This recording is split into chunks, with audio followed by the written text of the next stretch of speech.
7 নম্বর রামনগর বিধানসভা কেন্দ্রের উপনির্বাচনকে সামনে রেখে বাম রাম উভয় দলেরই প্রচার চলছে জোর কদমে। শনিবার জয়পুর এলাকায় প্রচার করেন ইন্ডিয়া ব্লকের প্রার্থী রতন দাস। তার সঙ্গে প্রচারে ছিলেন সিপিএম রাজ্য সম্পাদক জিতেন্দ্র চৌধুরী, মানিক দে সহ আরও অনেকে। জিতেনবাবু বলেন, শুধু রামনগরই নয়, সারা রাজ্যে ইন্ডিয়া জোটের প্রার্থীরা ব্যাপক সাড়া পাচ্ছে।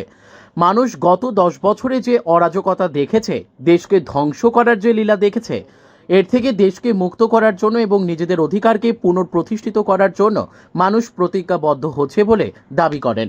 শুধু এই রামনগর বিধানসভা কেন্দ্রে না, সারা ত্রিপুরাজ্যে এবং মানুষ গত 10টা বছর যে অরাজকতা দেখেছে, দেশকে ধ্বংস করার যে লীলা দেখছে, এর থেকে দেশকে মুক্ত করার জন্য এবং নিজেদের অধিকারকে পুনঃস্থাপিত করার জন্য প্রতিজ্ঞাবদ্ধ। এটা এই রামনগর বিধানসভা কেন্দ্রেও তার প্রতিফলন দেখা যাবে। Bureau report, news daily Bharat.